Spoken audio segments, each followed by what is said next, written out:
Okay, it's dialing.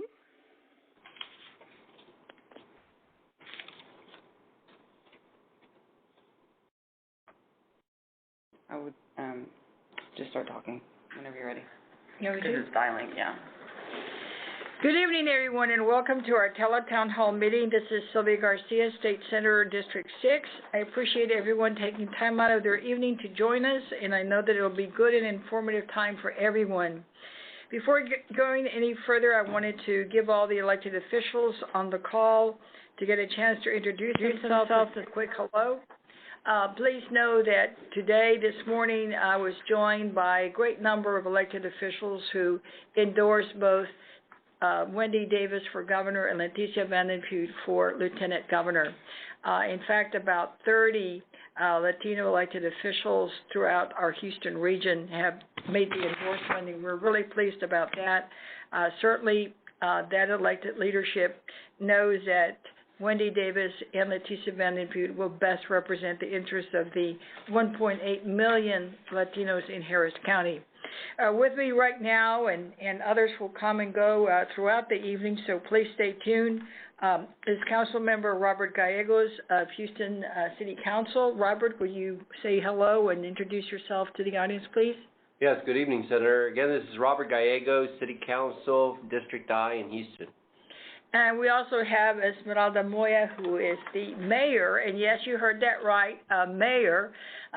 You know, we were all used to having Anise Parker, who's mayor of Houston, but in fact, we have two other women mayors in Harris County, and one of them is here with us tonight. She's the mayor of Galena Park, who I'll ask her to just say a quick hello. Hello, everyone. Good evening. Hello, everyone. Good evening. My name is Esmeralda Moya, and like Senator stated, I'm the mayor for the city of Galena Park, Texas. And for those of you who don't know, Galena Park is just a skip and a jump from Houston, and it's one of the great cities of the, what is it now, about 34 that make up this great county of ours. I also want to remind the audience that when Senator Davis will be calling in, as well as Senator Vandenputte, probably sometime between 7 and 7:30, so you all please stay tuned. But until then, you'll be hearing from us, because we're going to be talking about all the issues that matter not only to Latinos in Harris County and Houston, but in fact to all Texans. And we want to make sure that we also hear from you, and we will be given an opportunity to call in, ask questions, either of me, Sylvia Garcia, your state senator, or of anyone on our panel. And we'll start that as soon as we get all the calls through. We're reaching about 60,000 voters, so it does take us a while to make all those phone calls, and as soon as we get more people joining the call, we'll start with our program. And you know, it's really important because time is getting to us. Do you realize that Monday, you heard that right, next Monday begins early voting? That's October 20th. Early voting starts on Monday, and we're making all the effort that we can to make sure that we get as many Latinos out there voting as possible. I don't know about you, but I get tired of Latinos being thrown under the bus every time after Election Day. If anybody doesn't win an election, if anybody didn't have the election they wanted to, if somebody loses, if somebody just didn't get their coffee made on time, it's the Latinos' fault. So what we're trying to do is to reach out there and get as many people as possible excited about this races, make sure that they vote. And again, early voting begins next Monday, just 1 week from today, on October 20th. One quick reminder again, you will have an opportunity to ask questions. To ask a question, you punch 0 on your keypad or on your dial, and there'll be screeners waiting to take your calls, and they will give us, of course, one at a time.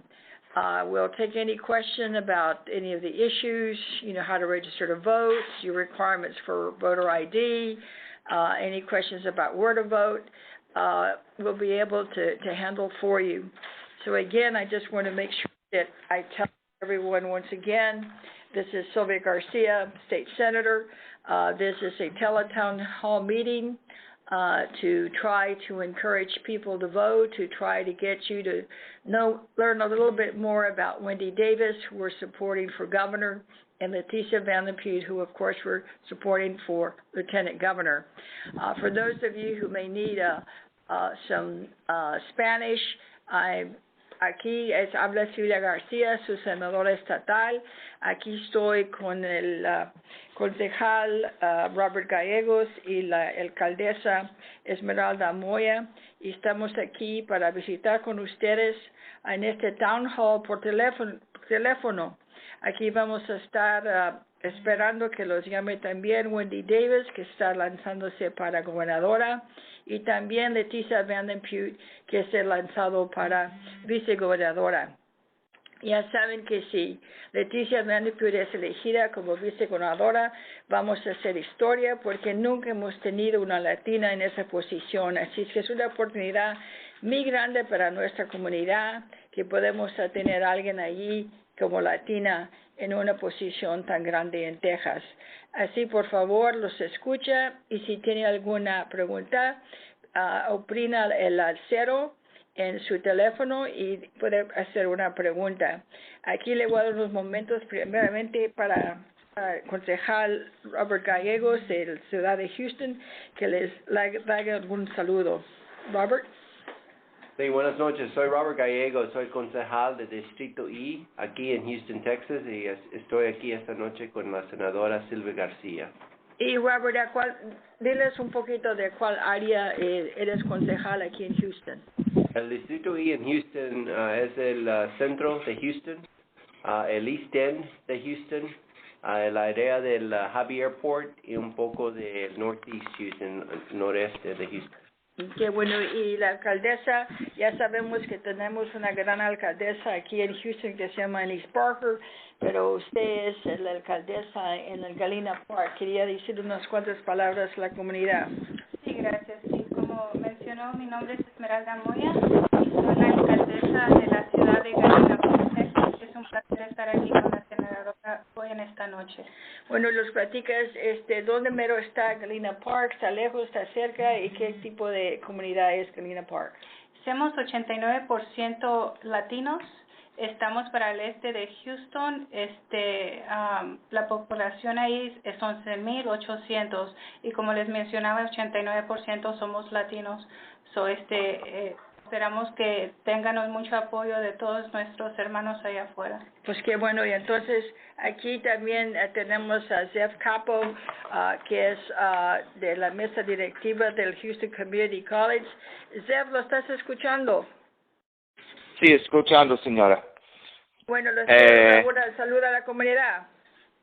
Sí, muchas gracias para la oportunidad para hablar con las personas de la issue de educación público. Es muy importante a todos y especialmente la comunidad que tiene muchos jóvenes. Y yo representado el distrito número 1 es el norte parte de Houston.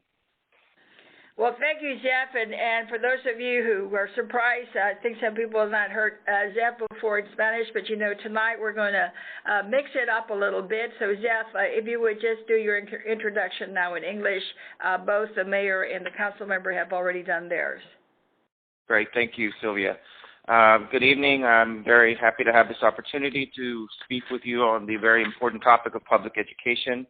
I represent Houston Community College in District 1, which includes the north side of Houston, runs down through the Heights, and also the Gulfton area.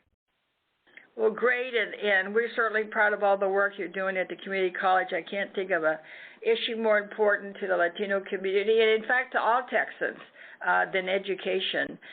So we'll be talking a little bit more about that, and I know that both Wendy Davis and Leticia Van Den Putte, who are candidates for governor and lieutenant governor, will be calling in between 7 and 7:30, and that is the topic that they both will be speaking about is education and higher education.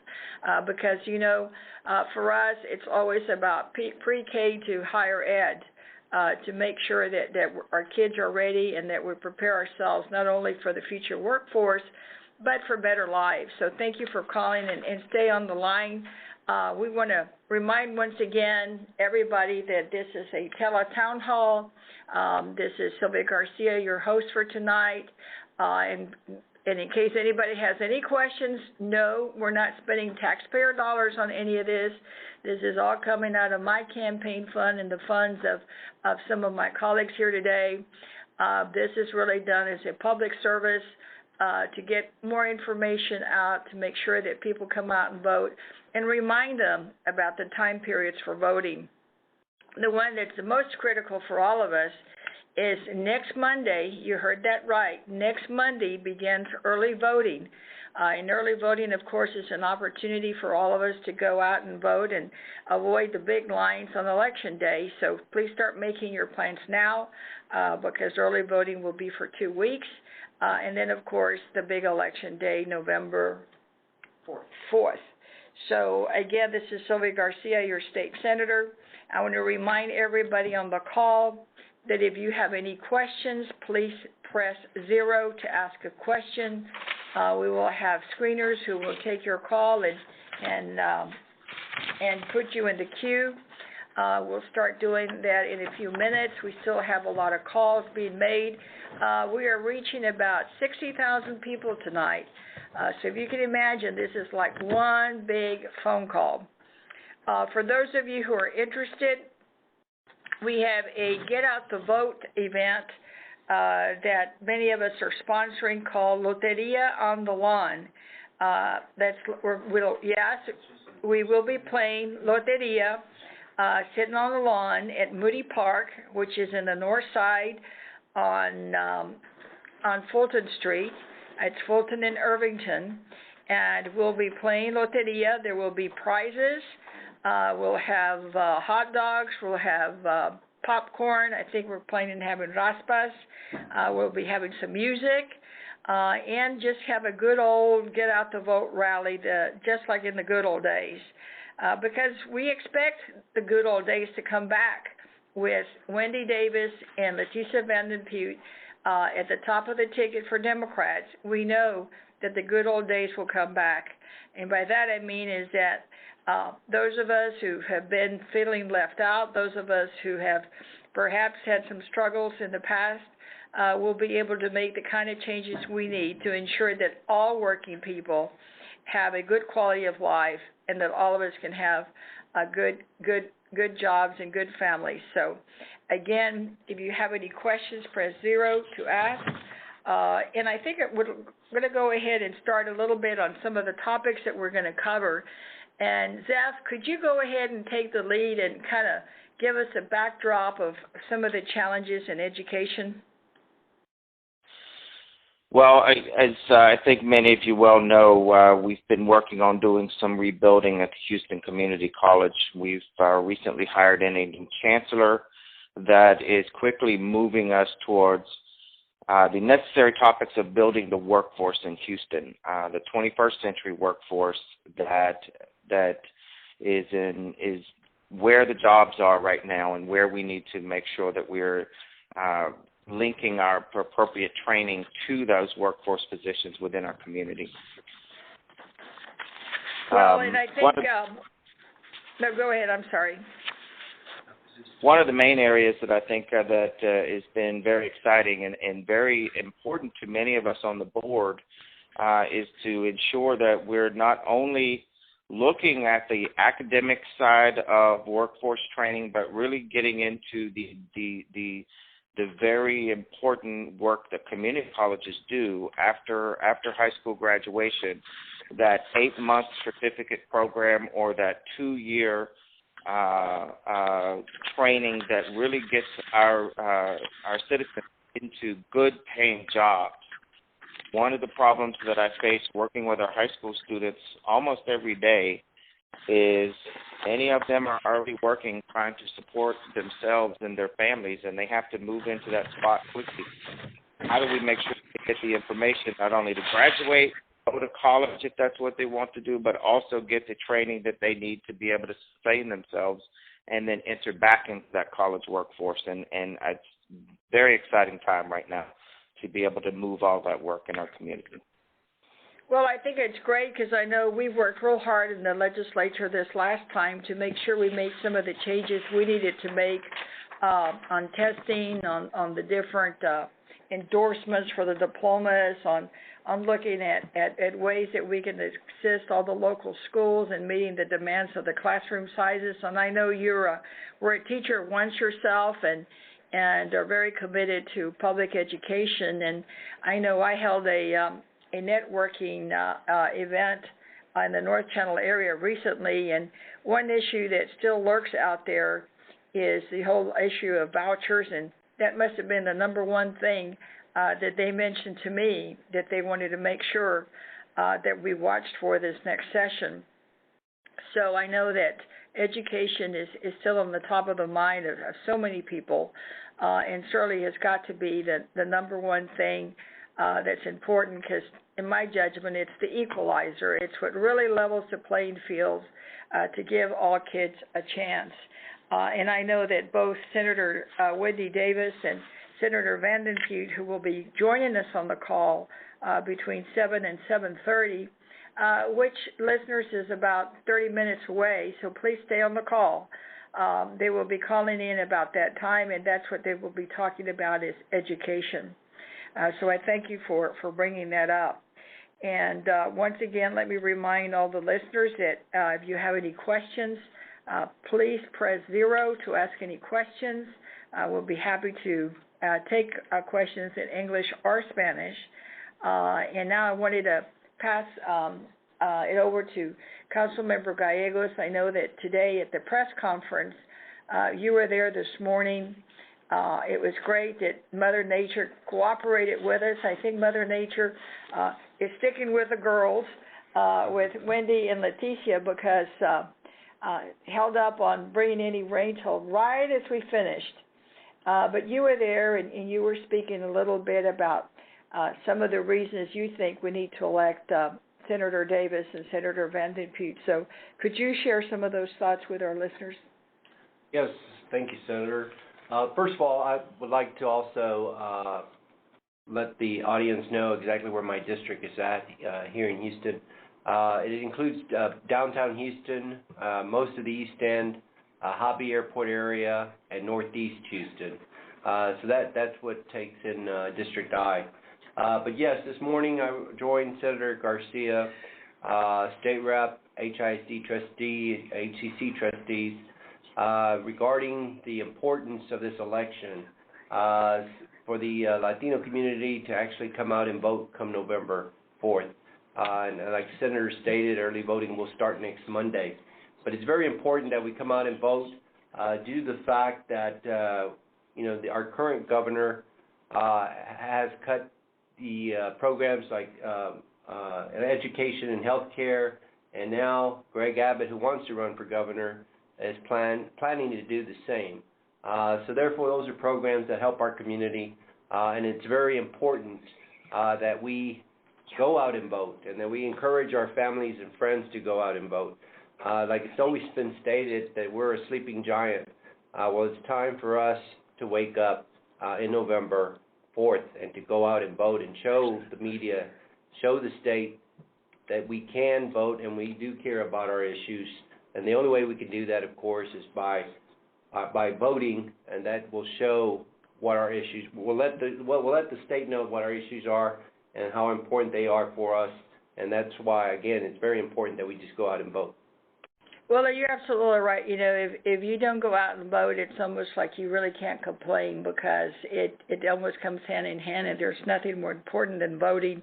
And listeners, again, it starts next week.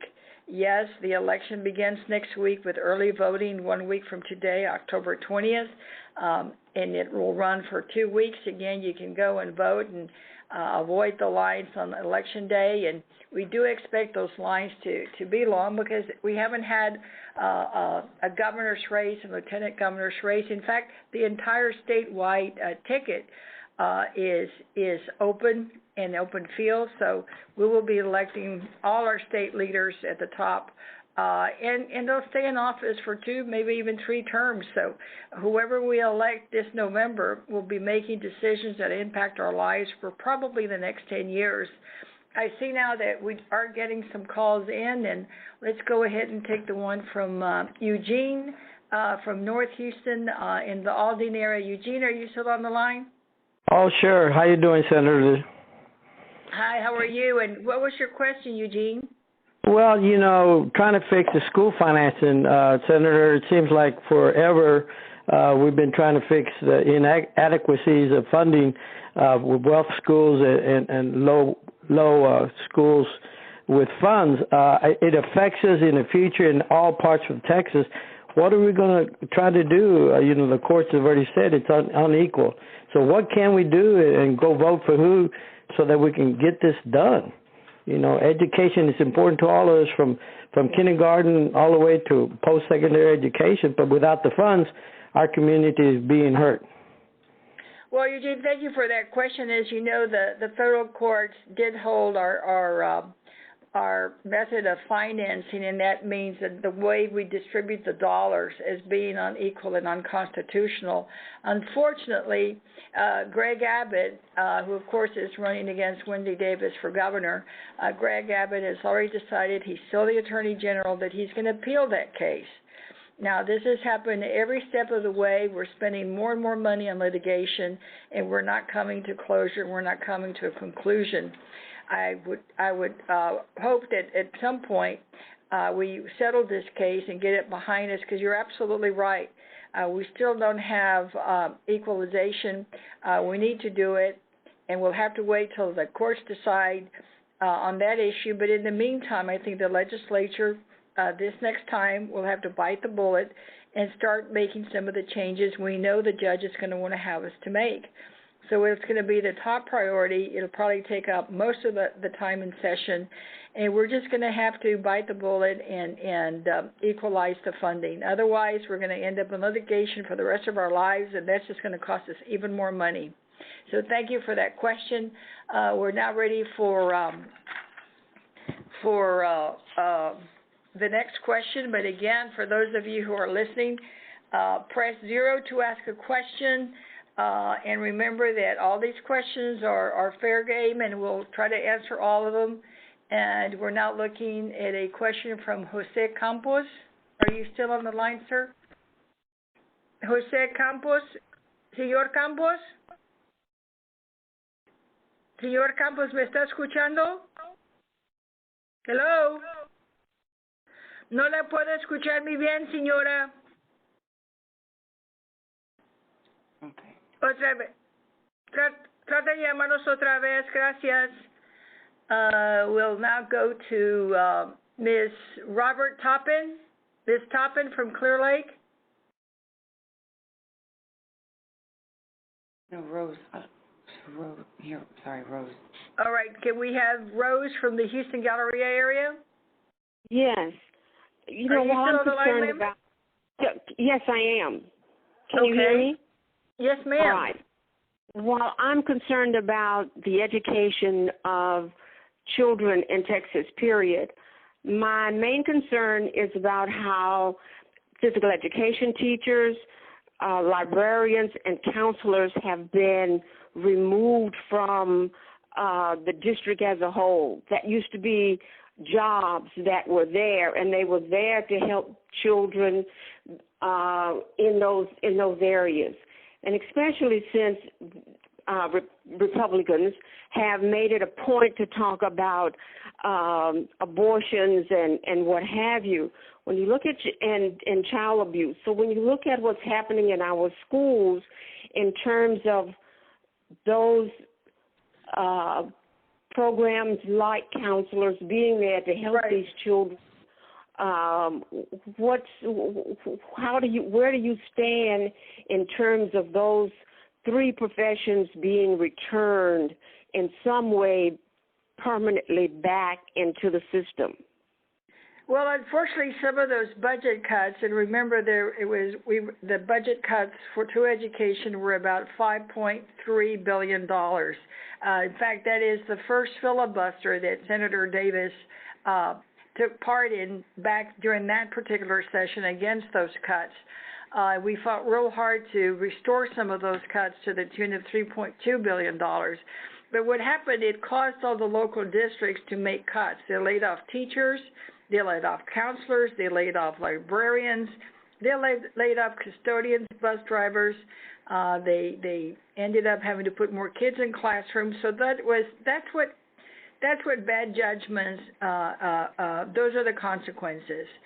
So we're going to work real hard to try to restore more of those dollars. And I myself would prefer a lot of those dollars to go back to counselors, because counselors are going to be the key to the success of some of the changes we made. Kids are going to have to decide on an endorsement track, so you need counselors to help counsel them on the different options. The testing, there will be less testing, but kids are still going to need direction and help with some other topics. So I think it's important we get counselors back. I'm an avid reader, love libraries, would love to see a librarian back in all the schools. I would like to see school nurses back. But those are local decisions that the districts make. As a state, I'll fight real hard to continue to make sure that they get their proper funding. And I can tell you that Wendy Davis, you know her record. She fought that filibuster for the first cut. She fought, and in fact, she and I were the only two people who voted against the budget the first time around because it did not include enough money for education.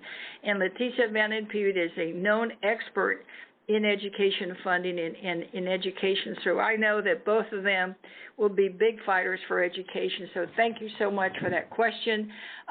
Listeners, if you have any more questions, please press 0 to ask questions. And when you do call, please tell us if you want someone to answer the question in English or Spanish. Now we're going to go take another call from Ricardo Reina. Certification courses in high school. You had a question? Yes, ma'am. I had a question as far as, do you support any funding in certification courses for high school students? I was actually an alumni of MacArthur High School, and they offer an emergency medical technician course there that I took, as well as both of my brothers, and we're now full-time firefighters. And I wanted to see if you're against or supporting that. Well, I really have not faced that question before. And now you're saying that you took the course while you were in high school? And I can't really answer that. Zeph, are you still on the line? I am still here, yes. Okay, did you follow that question on the certification issue? Yes, ma'am. Yes, ma'am. And that issue has especially gotten quite a bit of traction since the last legislative session when House Bill 5 was passed. A more significant attention is being paid to career and technical education to do exactly what Mr. Reyna was discussing, is ensure that funding as well as the accountability system was also looking at those industry-level certification courses so that when our students graduated from high school, they could either sit for certification testing or could move directly into a job that that certification funded for. As a matter of fact, several students within my district, District 1, came out of high school and immediately over to the community college Public Safety Institute for fire and police safety. That is happening at certain campuses. We need to continue to do that work. It is very important that dual credit piece also continues to build within those career and technical areas. And we're starting to see that grow from much of the work that was done last session. We need to continue to build on it. Well, and I certainly know that I support, and I think I'm confident in saying that Wendy Davis and Leticia Van Impude both support the dual credit courses, and we support trying to get more high schools into those programs. I think it's a question of the connectivity with the community colleges and the local colleges to make sure that can happen. Listeners, again, please be reminded to press 0 if you have any questions. And Zeb, you had a little more to add to that?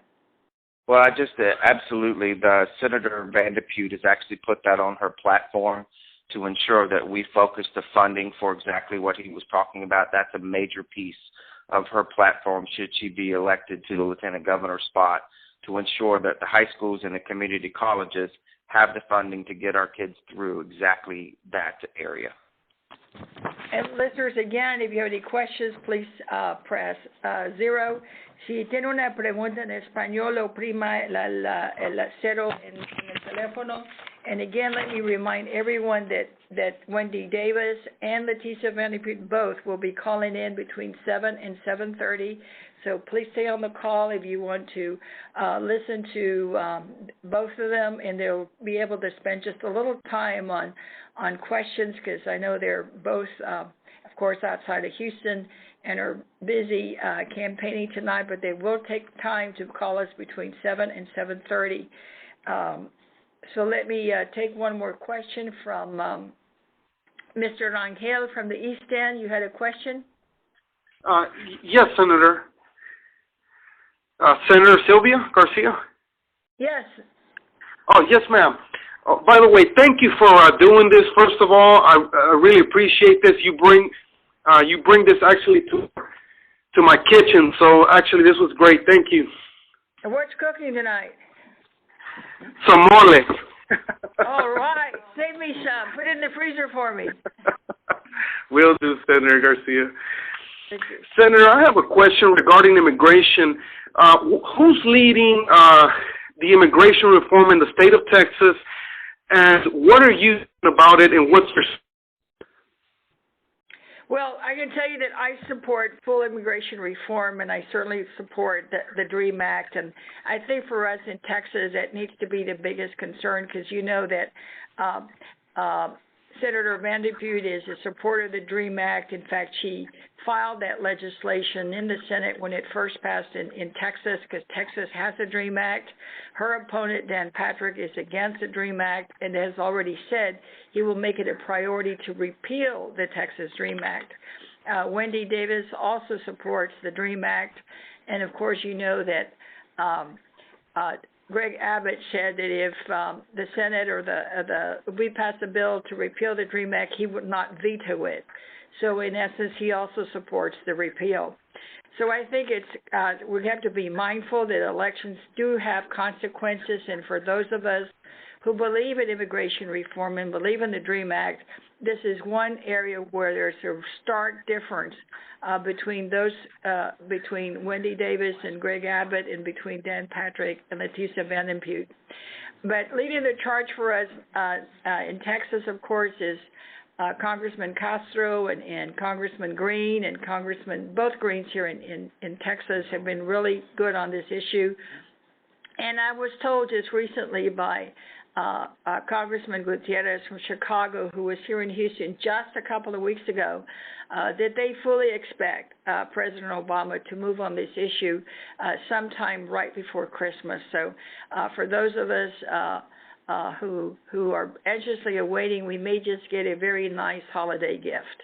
So thank you for that question.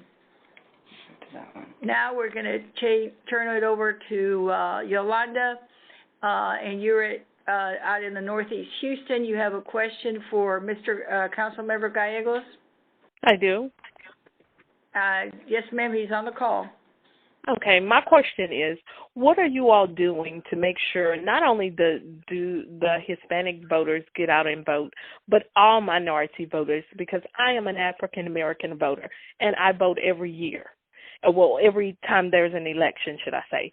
And I want to know, what are you doing to make sure that every minority, every group gets out and vote, no matter what race, religion, creed they are? What are you doing to make sure that everyone gets out and vote?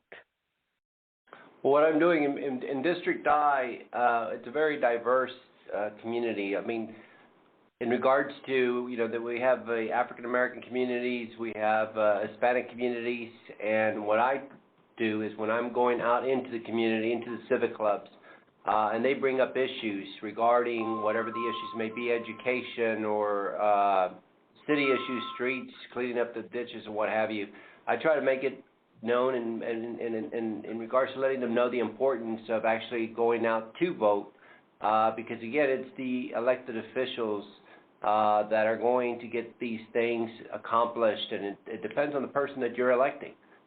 So I try to encourage them the importance of electing the elected officials that they feel will be that they're confident that will be going out there and fighting for them, fighting for the issues and the concerns that they have in their community.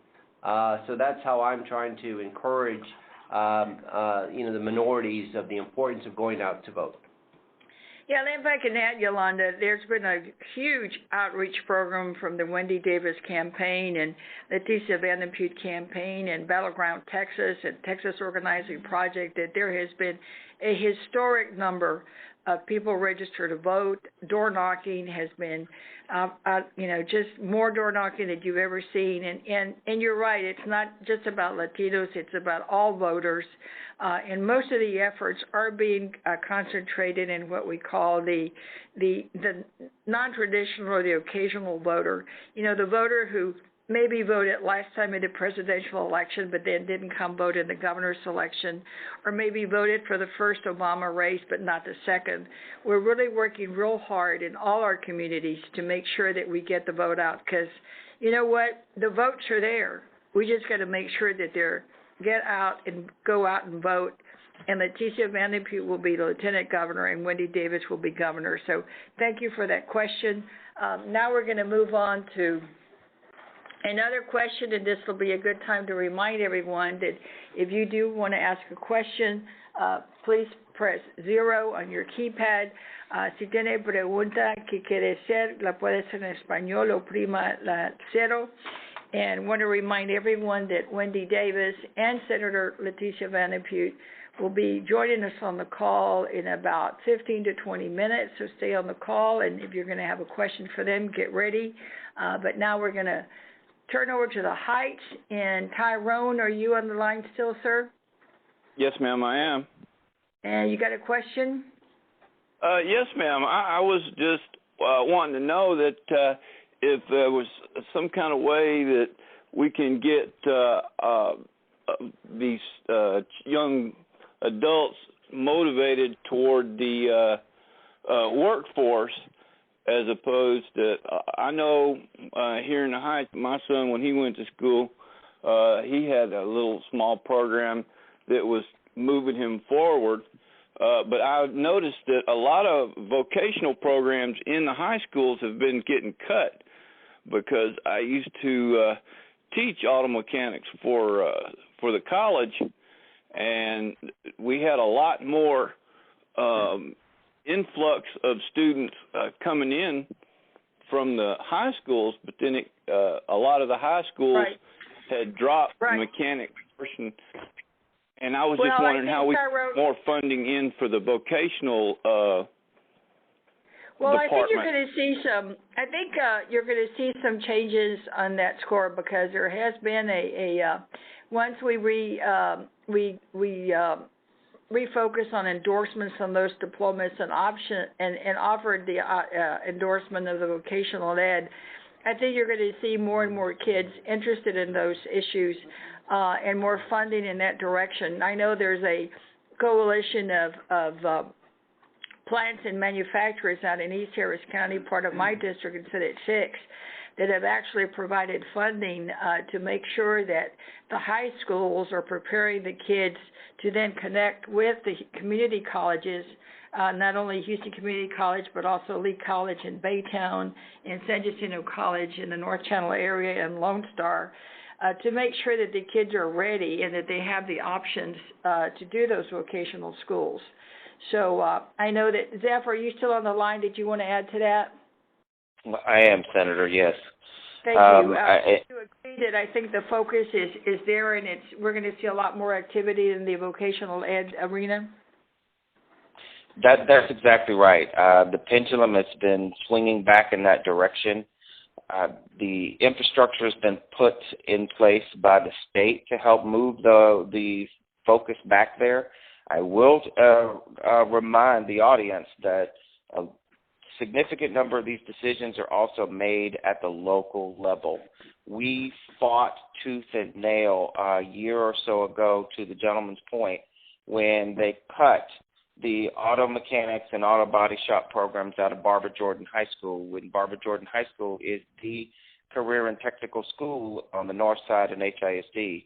And we had students that were coming in that had good jobs, paying jobs, because they were going through those programs. So we also need to make sure that we ensure that our local leaders understand the importance of these programs and making sure that they're in place. And that is certainly part of the discussion, and I hope to see that continue to grow, because we are making sure that we build those links from high school to the community college. Which, going back to the question that Yolanda asked us earlier, we need more counselors in the schools because the kids are being asked in 8th grade to kind of start looking at the different endorsements and decide what track they want to follow. So we need counselors there to give them good advice and direction to make sure they make the right choices. So thank you again, Tyrone, for asking that question. And now we're going to go to Carmen in the north side. Carmen, are you still there? Yes, my name is Carmen Nuncio, and my question is on education. I'm wondering what it is we can do about how broken the education system is. Our kids are not getting educated. There is money there, but they're not using it in the right way. I go to the school board meetings all the time and talk to them about it. I feel that it's not, I've told the board and Dr. Greer that I feel that they're not about education anymore. It's about the almighty dollar, the power, the contracts. Why should our kids have to pay for the politics that's going on up there? I have a lot of faith in Wendy Davis and Ms. Van de Putte. I feel that when they get elected, and I'm not saying if, I'm saying when they get elected, I feel that they're going to help us in this matter that we have. So that's what I had to say. Well, thank you, Carmen, for that question, and I think you know that Wendy Davis and Leticia Van de Putte have been fighters for public ed and for public schools their whole careers in the legislature, and you're right, when they get elected, because if we all do vote that straight Democratic ticket and we all go out and vote, Wendy Davis will be our governor and Leticia Van de Putte will be our lieutenant governor, and education is going to be their number one priority. And I can tell you that we've all helped in fighting those cuts, and we've helped in restoring some of those cuts, and we'll continue to fight. And I can assure you that when Wendy calls in at about 7:15, and when Leticia calls in about that same time, that's all they're going to talk about is education, because that's the number one issue. That's the equalizer, and that's what gives us all the hope that we need for our kids' future and for the future of Texas. So that's why, we need to vote straight Democratic, and we need to make sure that all our friends do the same, because elections do matter. So I want to remind everyone, if you have any questions, to please press 0. And I want to remind you that Councilmember Gallegos from Houston is here. Zeph Capo from the Houston Community College is on the line. And, of course, we have one of our local mayors, Mayor Moya from Galena Park. We'd be happy to take any of your questions in English or Spanish. And one more reminder, because I'm going to remind you all night, so don't tell me I'm repeating myself, because I know what I'm doing, and I'm doing it for a reason. Early voting starts next week. 1 week. You heard it. 1 week. Monday next week starts early voting. So we need you to start making plans now to go vote. We need you to make plans on how you're going to get all your family and friends to vote. Make a list and make sure that they don't get away with not voting. You make sure they get out there, because this is a big one. We're going to all have to go out there and vote like our lives depend on it, because you know what? It does. It's going to be about your life, your children's lives, and the future of our great state. So now we'll take another question, and we're ready for Raul Vasquez from Southeast Houston. You have a question, sir? Yes, ma'am. How are you doing tonight? I'm great, sir. How are you? I'm good. I'm doing just fine. Well, I had a question for you about what are y'all trying to or what are y'all gonna do to about the high school dropouts, like to prevent high school dropouts? Well, Raul, that's been a question that's been asked many times, and all we can do is I try to do my part in going to the schools. In fact, I was at a school just last week to talk to kids and to read and visit with them. We all need to do our part in making sure that we encourage all our kids to stay in school and to graduate. We need to work with our school districts and our administrators to make sure that they're giving the kids the resources and the tools to make sure that they learn in school and that they graduate. And we just need to provide support, not only from the schools, but also the nonprofits and the faith community, because, you know, the old saying is that it takes a village, and certainly when it comes to education, it does. We need to make sure we provide the counseling, the counselors, the books, the good teachers, and stay involved in the kids' lives to make sure that they stay in school. Now, Zev, you're the educator on the line. Did you want to add anything to that? Well, yes, Senator, especially considering the last two questions from the callers. It is about priorities, and the last 10 years of statewide rule in Texas have really prioritized how to profit off of public education through increasing the number of tests. And what comes with each one of those tests are weeks and weeks of test prep, more test booklets, more computer programs from Pearson, and those things, quite frankly, drive many of our kids out of school. It's not learning. It's not fun. It's rote memorization, learning how to bubble. Imagine what it would be like to have elected leaders in our state that would prioritize putting that much money into community schools. Cleveland Public Schools was able to close the achievement gap, not because they started continually over-testing, but they went and they looked at each neighborhood and community where their kids were and decided what were the real priorities there and developed community schools around there, put in the funding to ensure that they had dentists available for students that had toothaches because they never got to see dentists.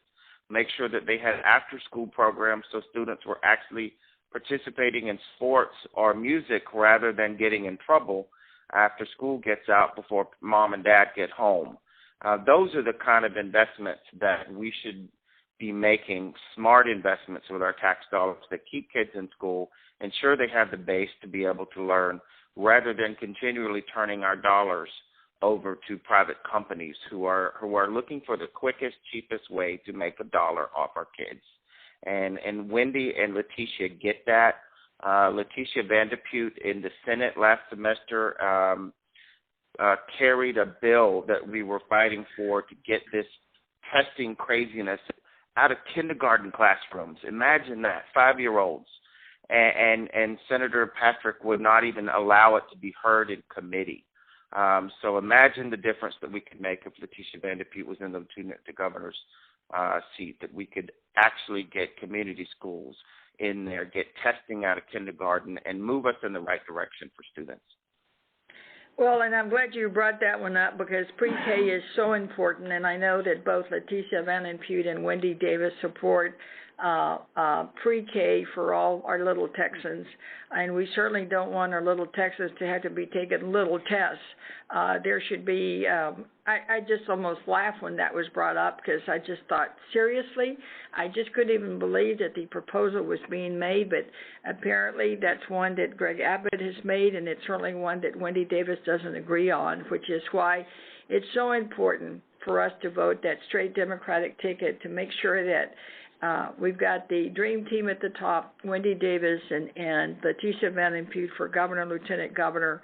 Then we've got all our good Democrats here locally, beginning with District Attorney Kim Ogg and a lot of judges, Marianne Pettis for state representative, and a number of other people that we need to make sure that stay in office. And don't forget, early voting starts next week, just 1 week away, October 20th. And I wanted to also to personally invite everyone who's still on the call to come play Loteria with me. For those of you who don't know Loteria, it's like a bingo. We'll be having a Loteria on the lawn at Moody Park on October 25th from 12 to 2. Moody Park is in Northside Houston. It is at Fulton and Irvington. There will be prizes. There will be hot dogs, popcorn, Cokes, water, and music. So we plan to have a good time, and play a little bingo and have a little fun, but remind people to go out and vote. We'll be ready for another call in a minute, but I just want to remind everyone that if you do have a question, please press 0. Si tiene pregunta en español, oprima 0 para hacer su pregunta. So again, let me take a call from, let's see who's up next. Georgia Fontenot? Yes. Would you tell me again when this thing at Moody Park is going on? Moody Park, it's Loteria on the Lawn. Loteria is bingo. It'll be October 25th. The Saturday, it'll be a Saturday of early voting from 12 to 2. October 26th? 25. 25. At what time? Right. 12 to 2. 12 to 2. Is there anything that you could, I live in an apartment complex, and over here in Timber Grove, is there anything some things you could send me in the mail that I could, I have several friends over here that we've lived here a long time, and I would like to be able to give some stuff out. Okay. And well, maybe encourage them to go vote. Because, and it seems to me that the older people they don't want to go vote. And that's not what we need. Well, this is not the time to do that. This is a time to encourage people to vote, Georgia, and encourage them to vote the straight Democratic ticket. We've never had such a strong ticket of bright, capable leaders like Wendy Davis and Leticia Benapute. Let me give you a number that you can call, 713. Wait just a second. 713. 385. 385. 3015. And 3015. Oh, 3015. Okay. Right. 30 and then 15. Just one half of 30 is 15. And they'll be able to send you whatever information that you need. Oh, I'll appreciate that. I really will. Right. And like I said before, I worked for non-elected officials, the Houston School Board, for 30 years, and I know how important it is to get stuff out, get paper out, and I was surprised when you retired. So do what? I said, good to hear from you. Yes, good to hear your voice again, Ms. Fontenot. Thank you. That was that. It ain't your first rodeo. All right. Well, thank you, Georgia, for calling in. Okay, now we have Elizabeth from the airport area. Yes. I was keep kind of hearing very generic answers to some of the questions that have been asked before. One thing I was curious about, what you meant when you said that you needed to equalize funding. First, could you be more specific about that? And also, well, the whole notion about equalized funding is to ensure that all schools are funded equally. In other words, schools in HISD should be funded at the same level and at the same per pupil system and formula as schools in the Dallas area or in the San Antonio area, because otherwise you create, frankly, different school system, and this is one state education system, so all schools need to be funded equally to ensure that all kids get the same resources and the same tools that they need to succeed. So that's what equalized funding is. The case has been in litigation for some time. The federal courts just ruled in favor of those of us who think that the system is unconstitutional and unfair. Greg Abbott has once again said he's going to appeal it. So it'll be probably in litigation for a little while longer. So that's what equalization means. Now we're going to go to John in the East End, who's got a question for Councilmember Gallegos. Hello, John. Hello, John. John, are you still there? Yeah. Yes. John. Councilmember Gallegos. Yeah, I worked on your campaign when you won the election. I'm sure you got my message for the question. Did you get it, or you need me to repeat it? Yeah, go ahead and repeat it. Yeah, repeat it, John, so that all the listeners can hear it, because we can read it, but we need you to repeat it so that everybody else can hear it. Okay, one thing I forgot to mention was, hold on, give me a second. I received something in the mail about the Proposition 1 amendment about no new taxes for roads, building more new roads. Right, that's a state proposition, John. Okay, it's a state proposition. Yeah, that's not a...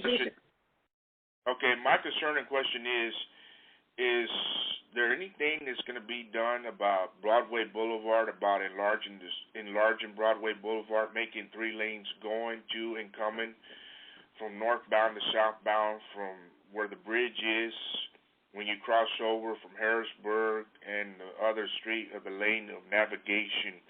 Excuse me. Is there something that can be done? Because I wrote a letter to George Greenius, who's a Metro Board member. I filled out the questionnaire and I wrote out my concerns, and he said something's being looked in. They're looking into that. I saw more people. I saw some people planting some more trees, which I saw no point for it, because of an esplanade being there, and it's just 2 lanes for traffic. It seems like y'all need to widen the lanes of Broadway, therefore knocking the esplanade or cutting half of the esplanade to make it 3 lanes going and coming, because traffic is very congested.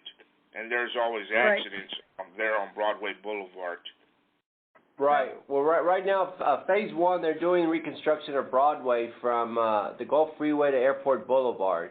But they're not adding any extra lanes. What they're doing is a full reconstruction of Broadway from Gulf Freeway to Airport Boulevard. Also, what they will be doing is that Scenic Houston is also trying to raise some monies for the beautification project along those esplanades from the Gulf Freeway to Airport Boulevard. And then there will be a Phase 2 for our CIP. We don't have a date yet, but they will also do reconstruction from Gulf Freeway to Old Galveston Road. But we don't have a date yet when that will start.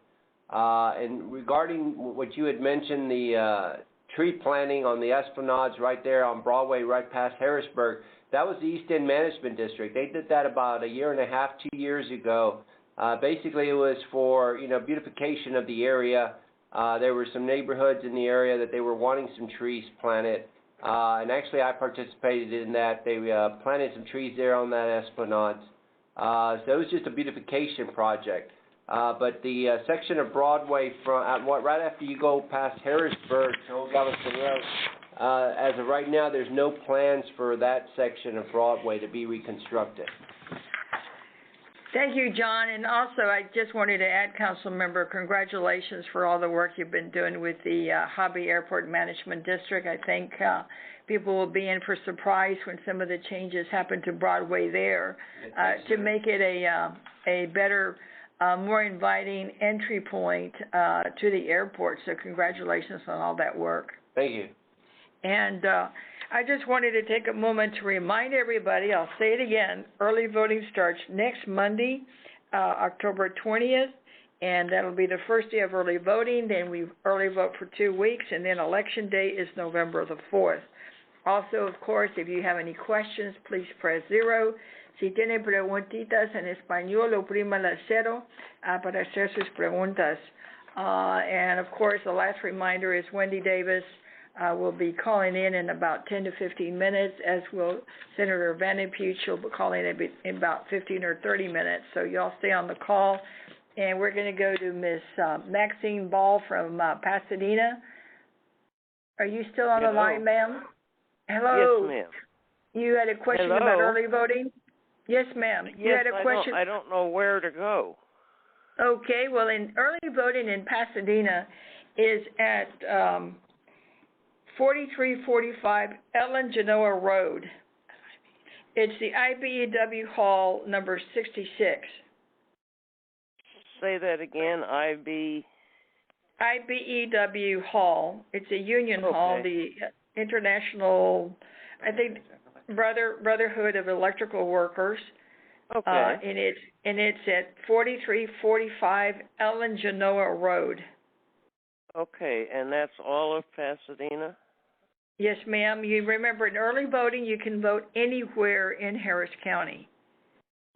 And be sure and take some form of identification, because although the voter ID law is in appeal, it's best, when we don't know what's going to happen with the case, it's best to be sure and go with your driver's license, your military identification, or some form of government photo ID. Okay. Thank All you right. very much. Thank you, ma'am. And don't forget, vote straight Democrat. Let's take another call. We've got someone calling in from Crosby. Andy Gardner, are you still on the call? Yes, Senator. You got a question for us?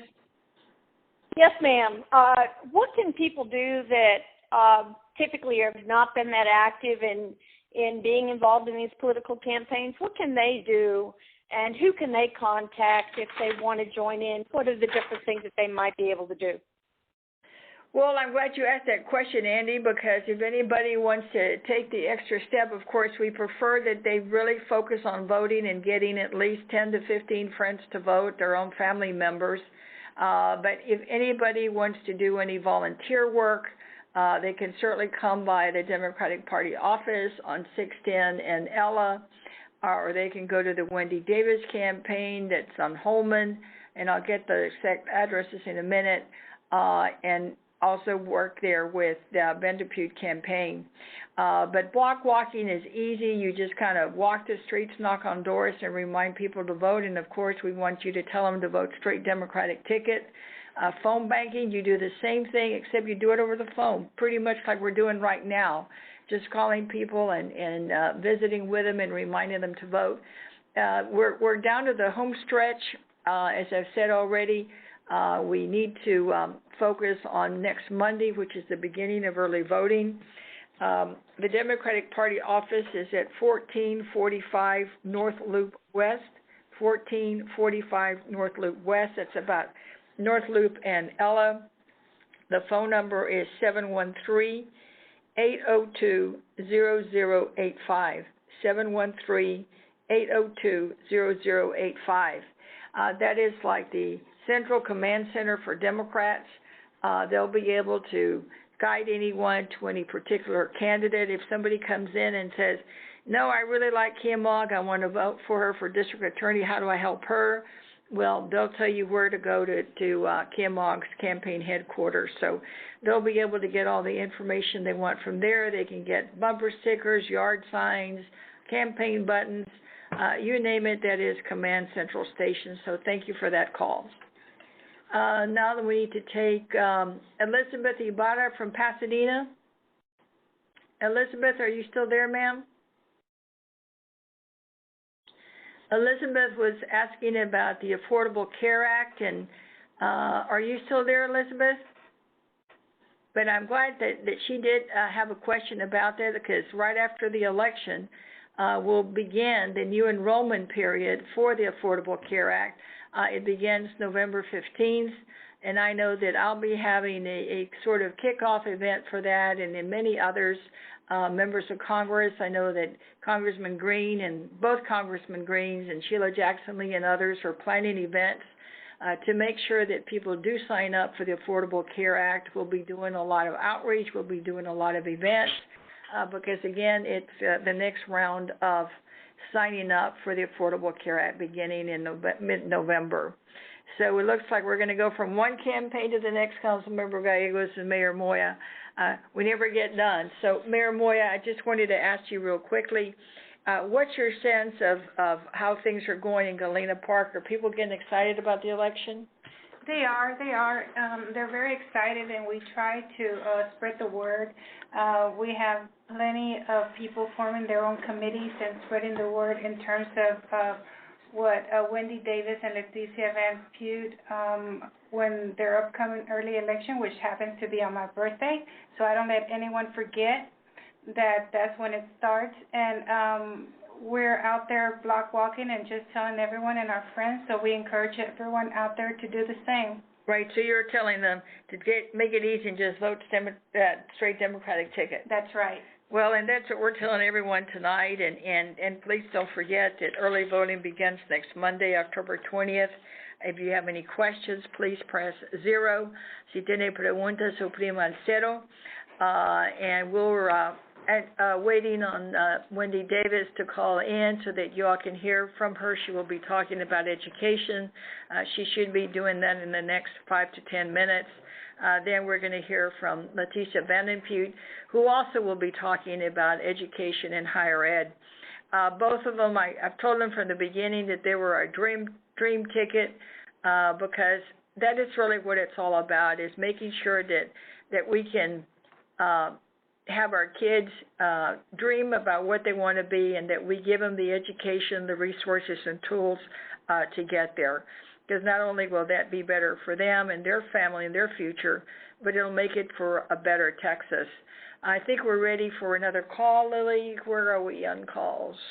Let's hear from Danny Is it Asbury? Are you still on the call from Cloverleaf? Yes, it's Asbury.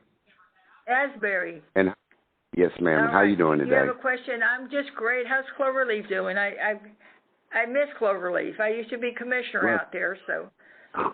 Okay, well, it's dry right now.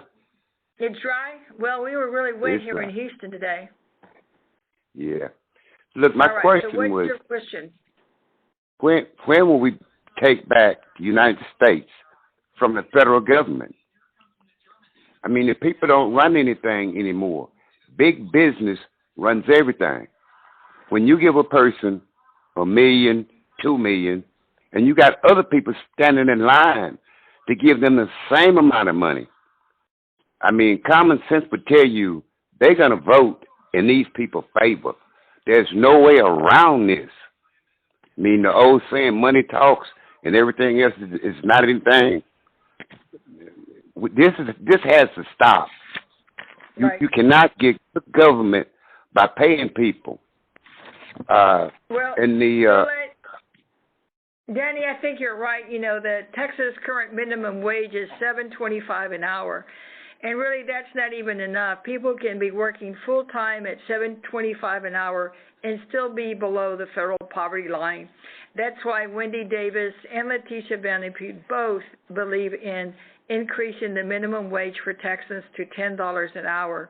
That would help over 1 million Latinos in Texas get out of the poverty area, and it would help millions of Texans across the state to be able to go from, the 725 to 10 million. It would be one big step to helping working families, and we're fortunate that our Democratic ticket favors that, especially at a time when Texas is considered to be a leader in good jobs and a leader in the U.S. economy. It's just regrettable that we brag about that, but we can't brag that we're paying our workers good wages. So you're absolutely right. We need to do more to ensure that people have equal pay for equal work, so that women working next to a man in their office doing the same work, that they get paid equally. Greg Abbott, even in his own office, doesn't pay the lawyers equally. The male lawyers make more money than the women lawyers, and that's just not right. So I think we need to do everything we can that we're fair to workers, that we increase the minimum wage, and that we ensure for women that they get equal pay for equal work. So thank you so much for that question. Now we'll take another call. And let me see, we've got several people on the line. We've got Kathy from 06 Ward. Kathy, are you still on the line? I am, Senator. Thank you. And you have a question, ma'am? I do. The Texas made national news a couple of years ago, I guess, with the changes in the textbooks, where they went from kind of eliminating science and became an embarrassment and teaching things that are not truths, which leaves our children unprepared for the workforce, which is a real shame considering that we have NASA and the medical center right here. What if Wendy and Leticia are elected? What are they going to do to, if anything, to reverse that trend? Well, I think you know that both Wendy Davis and Leticia Van Impude are firm believers in public education. And it doesn't stop with the teachers. It doesn't stop with the students in the classroom. We've got to make sure that everything that they have in the library, what they've got in front of them on their desk, is something that really is true and reflects the values of Texas. And I think that will include making sure that we put a stop to some of the sort of what I call the right-wing element who's been trying to take over the textbooks and frankly just control the messaging and control what gets in there. I think they're going to be about making sure that the kids learn about everything to make sure that they get a good broad-based education. So I think you're going to see a difference because they'll support school board members that will be open and fair. And they'll also make sure that who they appoint to the agencies that review some of these books and the agencies that are about the business of education reflect the values of Texas. So thank you for that question. And one more reminder, you know what it's going to be. Early voting starts in 1 week next Monday, October 20th. It'll run 2 weeks to the 31st. And then Election Day will be November the 4th, 2014. So once again, if you have any questions, please press 0. Si tiene algunas preguntas, por favor oprime el 0. Next, we're going to go to, let me see, Cruz Morales in the Alden area. Cruz, are you still on the line? Yes, I'm still on the line. Yes, sir. What's your question, sir? It's about our Medicare and Medicaid funding. Why they keep cutting our funding and especially our Medicare, where they keep lowering the deduct, and they keep taking away all our they keep lowering the Medicare help, what it covers on our medicines and all that.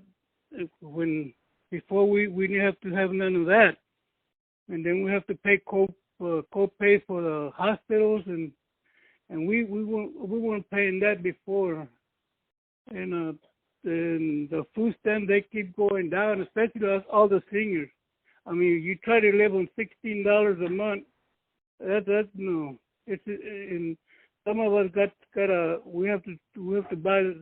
We can't just go out and buy anything, any kind of. We have to have food that is originally high, especially the meat.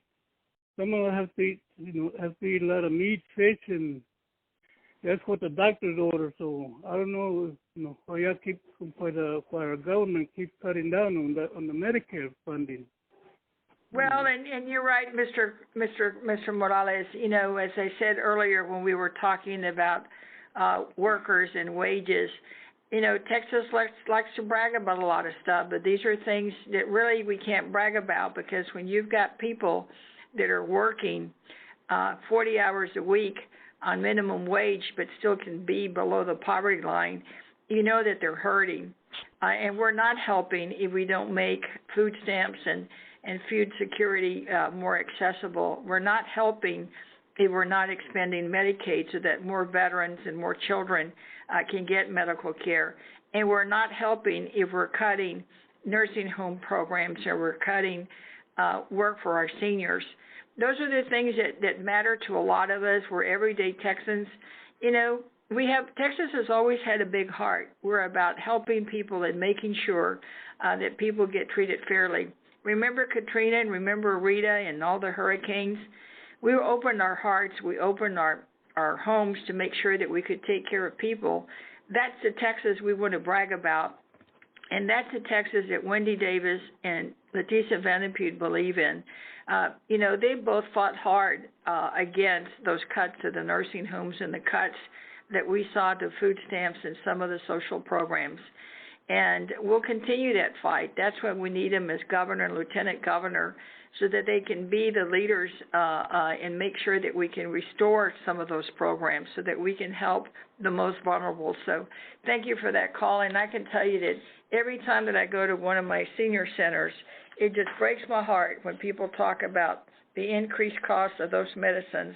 I had one tell me that from 1 month to the next, their medicine had increased by $60.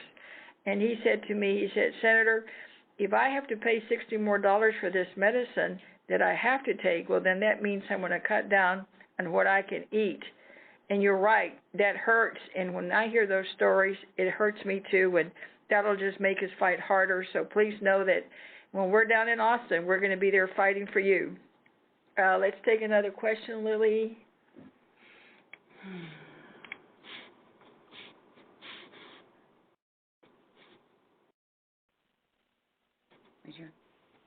Hello? Hello, is that Heriberto? Sí, yes, sí, señorita. Ahí está. No lo puedo escuchar. Ok.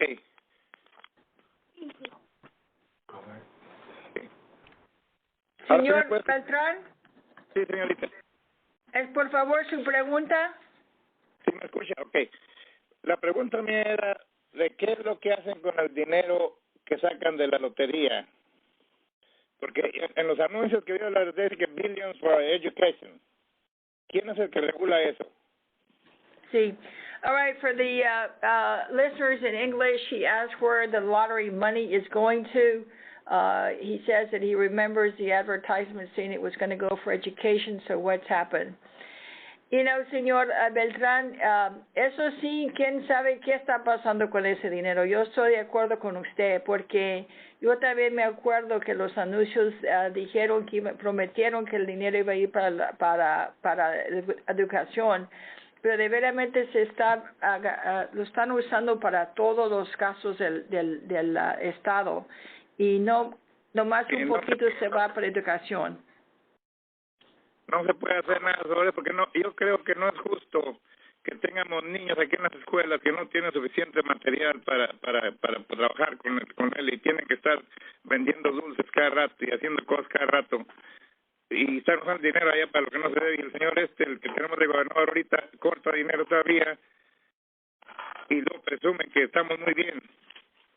See, callers that are listening in English, he said that it just wasn't right, that if the money's not going to education from the lottery, that the kids are having to sell candy, they're having to sell popcorn, they're having to sell cakes to try to make ends meet, and he's absolutely correct. Señor Beltrán, usted está exacto, pero ya sabe que Wendy Davis y Leticia Van Pute van a hacer los cambios necesarios para que todos los fondos del lottery que iban a ir para la educación, que se vaya para la educación. And in fact, listeners, what I just told Mr. Beltran is that both Wendy Davis and Leticia Van Pute are committed to making sure that lottery money that was supposed to go to education does go to education. And they will make sure that all those funds that we pass and say this is going to be dedicated to this program, that we actually do that. I know the worst example of that we've seen recently was with the cancer research funds, that we found out later that they were not going to cancer research. They were going to companies that were friends and donors of Greg Abbott and Rick Perry, and they were not going into research. They were going to some other things. So it's important that if we vote for a fund and say it's for this purpose, that it always go to that purpose. So thank you for that question, Mr. Beltran, because it is important that we ensure that the money is spent the way we voted on it to be spent.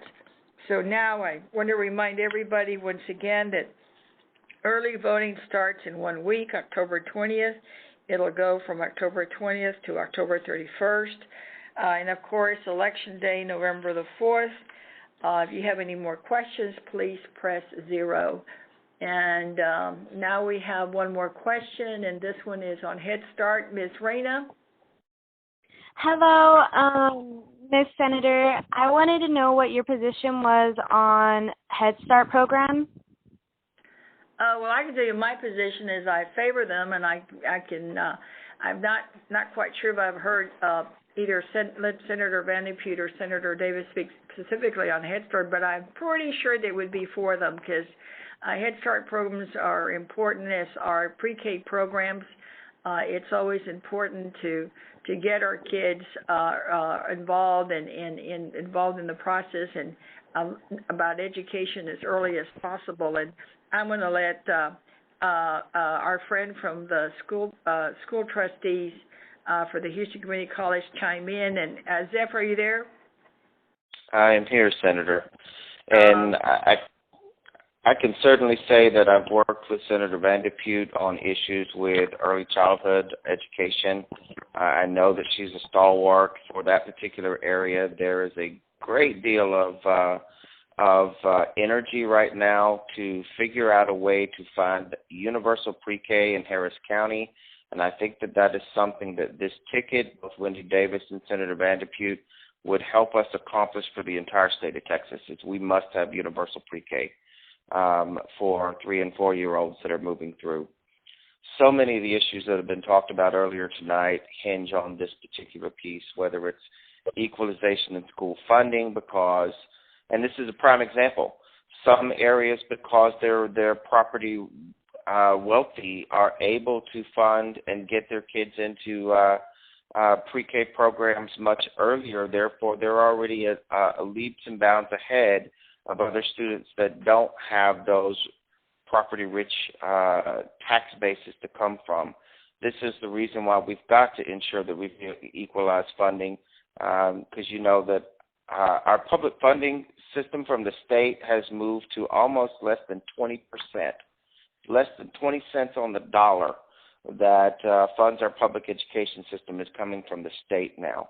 And that is what's driven our equalization out of whack. That's why we have even cut pre-K programs in some areas, and we've got to turn that around. Yeah, I think you're right. We need to turn it around, and as I said earlier when we were talking about that silly idea of trying to test these pre-K kids, we need to focus on making sure that pre-K is available to all our little Texans to make sure they get started early and to make sure they get started on track. And I agree with you, Wendy Davis and Leticia Van de Putte are not only our dream ticket, but they really are the education dream ticket, because that is their number one priority. They will both be talking about that when they call in. So thank you so much for that question. I want to remind everyone again that early voting starts in 1 week, October 20th. If you have a question, please press 0. We still have with us on the call Zeph Capo with the Houston Community College. We have Council Member Robert Gallegos from the City of Houston, and we have Mayor Moya from Galena Park. So any questions for them or for me? Your host tonight, Sylvia Garcia, your state senator. Just one more quick reminder that I will be hosting, together with a number of other elected officials, a Get Out the Vote Loteria on the Lawn. Yes, I'm inviting you to play Loteria. And if you play and win, you will get a prize. We're going to have lots of prizes. We're going to have free hot dogs, Cokes, popcorn, music. October 25th, it'll be a good old-fashioned Get Out the Vote drive to just come and enjoy the park, sit down and play Loteria with us. It'll be at Moody Park. Moody Park is at the corner of Irvington and Fulton in Houston's north side from 12 to 2 for 2 hours, 12 to 2. Please come out and join us. I know I plan to be there, and don't worry, I'm not going to play Loteria against you, but I will be there to hand out the prizes. So please come and join us. We're going to have a lot of fun. So next I want to take another question, and this one is coming from Joan Tapley from the Broadmoor area out in the East End. Robert, that's your neck of the woods. And yes. Joan, what is your question? Okay, Sylvia, you answered it a little bit earlier to a certain extent. Okay. I was over at Ripley House the other day when you were there with Leticia. And, yes, ma'am. I expressed my concern about the nursing home situation, the Medicaid situation, which Cruz brought up in a call earlier. And apparently, you know, the Medicaid funding is one of those funds that the money didn't go in the right place through the state. And I guess that's got to be watched really carefully, because it's the nursing homes in the state of Texas are the worst in the United States. That has been verified through surveys. And we've got such a beautiful state, and it's such a disgrace to think that our old folks and it looks like our old folks and our little kids are the forgotten ones, and that is so sad. And I just wanted to say how strongly I feel about care in the nursing homes. And like Letitia said at Ripley House, she said, well, just maybe getting better wages, over $7.25 for the nurses in those homes would help. And I totally agree, but we've got to have that Medicaid funding. Well, you're absolutely right. And of course, you know that Letitia Vandenpute is a pharmacist by profession. She owns a pharmacy. She's a small business owner, has had a pharmacy in her own neighborhood for many, many years. So when she talks about medical assistance or Medicaid issues or anything about health care, we know she knows what she's talking about. And it's always been a real sore spot for many of us to see the cuts that were made to nursing homes. And we've not undone a lot of those cuts. There's been cuts made to the assisting the disabled. There's been cuts made to the Medicaid program. And, you know, just if we expanded Medicaid, I think there'd be over 70,000 veterans that would be added to the rolls. I mean, they would no longer have to go stand in line and go through what they have to at the VA hospital. They could go to any hospital and use their Medicaid card. But, of course, you know that Rick Perry and Greg Abbott and all his allies don't support Medicaid. So we're going to have to keep fighting hard, and that's one more reason why we have to go out there and vote straight Democrat, and we got to make sure that we elect Wendy Davis and Letitia Vandenpute to governor, lieutenant governor. And speaking of which, I believe that we have Wendy Davis on the call now. Wendy, are you on the call? I am, Sylvia. Hi. How are you? I'm great, Senator. How are you? Just great, and I've told the listeners that you would be calling in, and you would probably be telling us a little bit about your education plank. Yes, I was on a few moments ago when someone was talking, I believe it was one of their trustees, was talking about pre-K and what Houston is doing to try to assure universal pre-K. And he's absolutely right. When I rolled my education platform out, universal pre-K for every 4-year-old in our state was the very first thing that I began talking about for exactly the reasons that he suggested. We know that there are students that are beginning school behind, and if we don't get them caught up and we don't make those investments in them, we will lose them. And when we do that, not only have we done a disservice to that child and to their future opportunity, but we've done a disservice to the workforce of our state. And I think that we definitely already see those challenges where we have really wonderful people who want to fill these jobs, and yet they don't have the appropriate job training.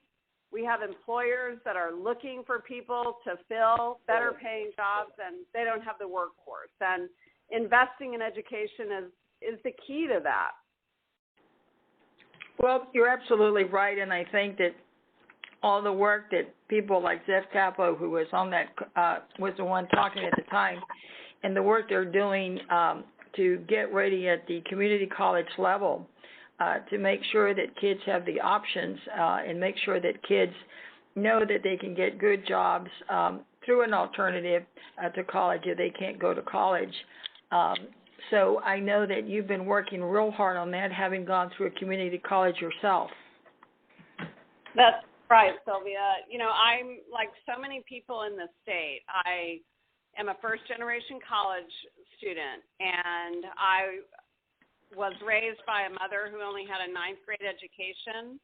My parents didn't really know how to champion me into higher ed, and I didn't really know how to get there myself. And one of the things that we've seen in the cuts to our public schools is that we have high schools that have hundreds and hundreds of students in them, and yet many of them have only one or two college guidance counselors for all of these students. And I've been talking about making sure that we create that pathway by emulating some of the excellent early college high school programs that are sprouting up around our state. In the Rio Grande Valley, they're doing an excellent job of creating that partnership between community college and high schools. And we as a state need to help create more programs like that, where our students can get their last 2 years of high school will be their first 2 years of college. That means their first 2 years of college will be at no cost to them. And it also means that many of these students will graduate from high school with a career or technical degree already under their belt. Or if they desire to go on to a 4-year program, they've got those first 2 years under their belt. And by doing that, we're going to create a much better trained workforce. One of the things that I proposed was that we create, as part of our coordinating board, a coordination between our colleges, our community colleges, our high schools, and our businesses in the communities where those high schools and community colleges are, so that they are feeders into the workforce, and that the industry and businesses have communicated their needs in terms of the training for students, and then we're supplying that training in high school and in community colleges so that we create the opportunity for people who live within communities that have jobs available to them to be trained to fill those jobs. And that's great, and I know that you'll have a great partner in the Lieutenant Governor's office. Understand, listeners, that Senator Vanden Pute is now on the line. And Leticia, are you with us? Hola, Sylvia and Wendy. Yes, I am, and buenas noches. I'm so thankful to be on the conference tonight. Well, great, and I know that we were talking about you. There was someone here who was at your last forum, and they wanted to hear your views on the Medicaid expansion, and particularly as it impacts nursing homes. Well, muchísimas gracias, and thank you to my sister. I feel so proud to be on this phone call with two women in the Senate who really put our people first. And, you know, Sylvia, I understand the community college and the certainly trying to get our high school students through and making sure that they have those opportunities. But one of the things when we talk about the workforce is their level of education. And the others, we have to have a healthy workforce to be productive. And with the expansion of Medicaid, we know that when Governor Perry said no to that expansion, he said no to 200,000 jobs and to billions of dollars in health care services. And for me, the hard part was, maybe it's because I'm the daughter of a veteran and that firsthand, as chair of the Veteran Affairs and Military Installations, I hear the veterans and how difficult it is for their health care. When Governor Perry said no to that Medicaid expansion, he said no to 68,000 veterans and their spouses, and that would have been the only affordable and accessible health care for them. So we could have done this. And the hard part for me is that our people here in the state are paying IRS taxes. We're paying taxes, and they're going to other states for health care services. We could have had a Texas solution, a Texas plan to do this and to cover the more than 1 million working Texans who right now don't have access to health care. Well, you're right, and we need healthy Texans, but we also need a good wage that they can live on. And I know, Wendy, you've talked about commitment that you have to raising the minimum wage for Texas, and I know one of our listeners asked that question earlier. Could you tell us once again your position on the minimum wage? Absolutely. And first of all, hello, Senator Vanderpute. I'm glad to be on the call with you tonight. Yes, I agree with the positions that other states have taken. I agree with the position that our president has taken with regard to the fact that wage stagnation in our country is creating economic harm, and that when we pay working families more in our state, not only do they do better, but our economy does better because their spending power into the economy increases. And as governor, I am going to lead the way to make sure that we increase wages in Texas from $7.25 an hour to $10.10 an hour. I'm not sure if people know this, but 2.8 million Texans would benefit from an increase in the minimum wage to that amount. Over half of them are supporting families. So the minimum wage isn't what it once used to be, where we thought of the minimum wage as teenagers who were working part-time and not having the responsibilities that adults and families have. And we know that at $7.25 an hour, $15,000 a year, that is not enough to support a family. And it's not enough, certainly, to create a brighter future and to have an opportunity to create a better tomorrow for our children. And I believe we need a governor who understands that. I've been there. I've been in a situation where I worked a full-time job and a part-time job when I was a single mom. And yet I had to put groceries back at the grocery food store because I didn't have enough money. I came home to my lights being turned off because I couldn't afford to pay my electricity bill. I know those challenges, and I know that Texans need a governor who's going to fight to make sure that if they're willing to work hard, they're going to be able to create a brighter future for themselves and for their children. And we know we can count on you, Wendy, and I know all the elected officials are joining me here tonight, Councilmember Gallegos, Mayor Moya, Jeff Capo, and others. We all endorsed you this morning. 30 Latino elected officials announced their endorsement of Wendy Davis and Leticia Vanderpute, our dream team for governor, lieutenant governor, and we're all going to be here to make sure that we vote state Democrat, and that we can encourage everyone to do that. So we're all excited, and we're happy that you were able to join us on the call. But as we're winding down, Wendy, I just thought I'd give you some moments to make some closing remarks before we then turn it to Leticia to make closing remarks so that we can wrap up our town hall. Thank you. Thank you, Senator Garcia. And first of all, thank you for your leadership, not only for your community, but in the Texas Senate.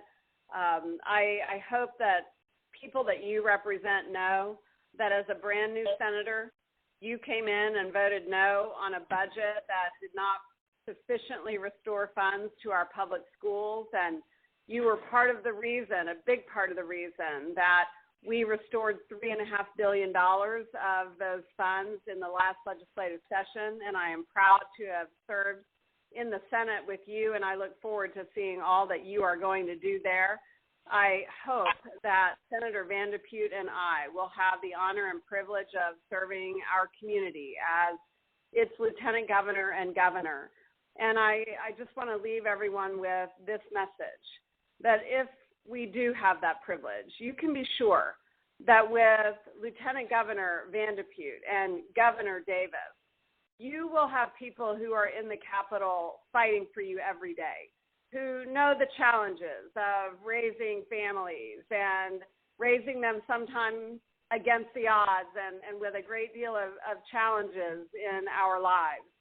And we have learned to become fighters for ourselves and our children first, which made us fighters for people. I am very proud of my record as a Texas senator, fighting to make sure that people have adequate access to health care, fighting to make sure that consumers are protected in the arenas of payday lending and insurance and electricity, and that we make each of those affordable. And I'm very, very proud to have fought against the $5.5 billion in cuts to our schools, and to say, as governor, that I'm going to lead the way to make sure that those cuts that resulted in schools closing around our state, teacher layoffs, and overcrowded classrooms, that will be my first priority. And I know that Lieutenant Governor Leticia Vanderpute will share that as her utmost priority as well. And we look forward to the opportunity and the privilege if folks will just make sure that they vote. Early voting starts on the 20th, 1 week from today.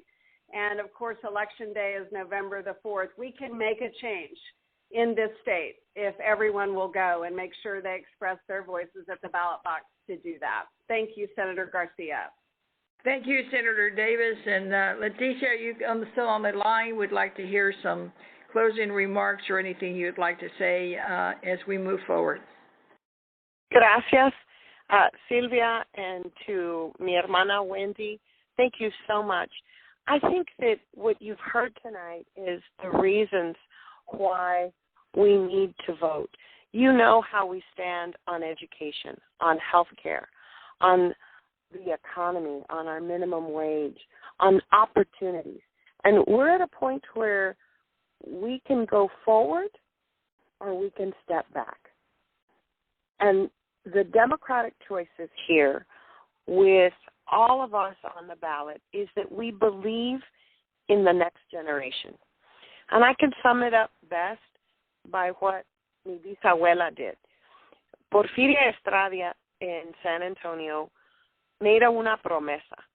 And that promise was that if her sons came back from World War II, that she would go on her knees, de su casa hasta la iglesia, from her house to her church, in gratitude.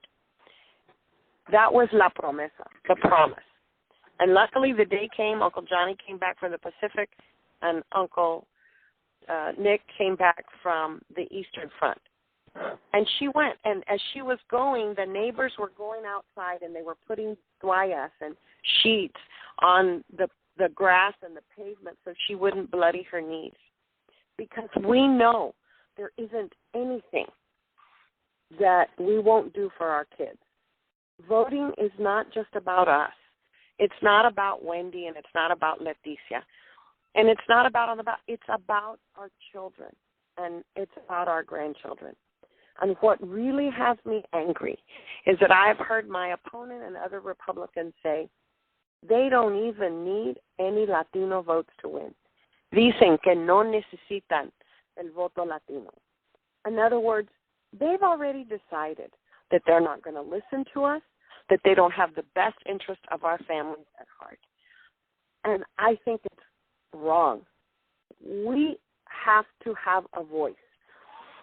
We have to vote. It's about nuestros hijos, nuestros nietos, and I urge everybody, don't let them say at the end of this election that we stayed home once again. We could vote this election and put first our children and the next generation. But if we stay at home, we will continue to be insulted by the harsh rhetoric on their immigration. Our children will be subject to more school cuts, and we will not have that opportunity. So I urge all of you, no te dejas, no vamos a, quedar en la casa. Tenemos que ir a votar. We have to go vote. Thank you very much, Sylvia. Thank you to mi hermana Wendy for fighting so hard. And I know that if we go vote, that the opportunities for our children will be there. Gracias, Sylvia. Thank you so much, Senator, and both of you, Wendy and Leticia, safe travels, and keep your eye on the ball. We're going to win this thing. We just got to make sure that all our friends vote and that we all vote a straight Democratic ticket.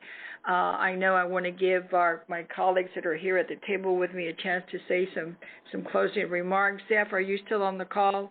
Would you like to make some closing remarks?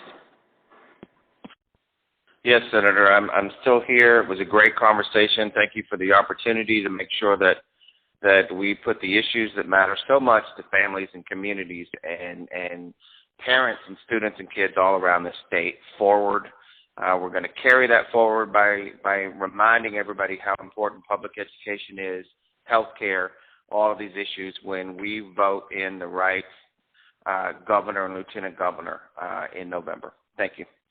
And that, of course, is Wendy Davis and Leticia Van Pute and Robert Gallegos, council member, City Council in Houston. Any closing remarks, sir? Yes, thank you, Senator. Again, I want to thank Senator Davis and Van Pute. Thank you so much. I know it's taken a lot to be out there on the campaign trail, but it's important. It's important for the residents of the state of Texas regarding to trying to save our health care and our education. Because, again, Greg Abbott has stated that he will continue our current governor's policies of cutting back health care and education. So again, I encourage everyone to please go out and vote. Early voting starts on Monday, and November 4th is the day of the election, and we need to elect Senator Davis and Senator Van Pute as the next governor and lieutenant governor of the state of Texas. Thank you, council member, and Mayor Moya from Galena Park. Any closing remarks, ma'am? Yes, thank you so much for having me. For me, it has been a pleasure and an honor to be part of this teletown hall. And I know you're going to win. We're going to make sure that we're going to place the right people in office, and we're definitely going to work hard on this side.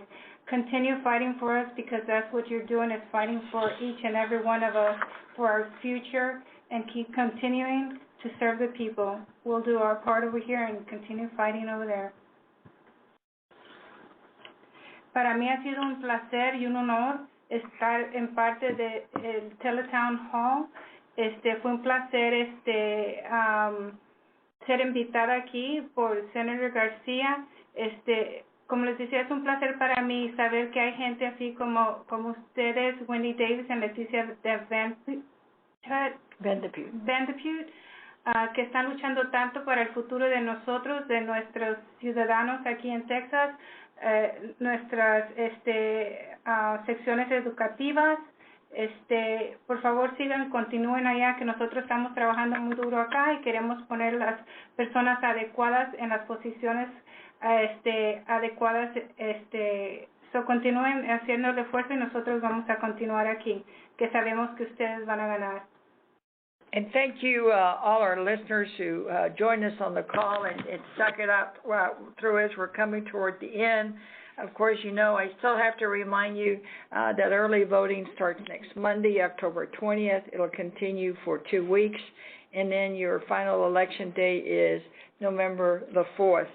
Also, don't forget to come join me on October 25th at Moody Park. That's on the corner of Irvington and Fulton in Houston's historic North Side to play Loteria. Yes, Loteria. We're going to have from 12 to 2, we're going to play Loteria. There will be prizes. We're going to have free hot dogs and Cokes and games and some music. So come over and let's help get out the vote. So thank you all again for staying with us. And please remember, if you can't remember anything else, remember that the Dream Team, Leticia Van Pute and Wendy Davis, vote Democratic, vote November the 4th. Thank you all for joining us, and have a good night.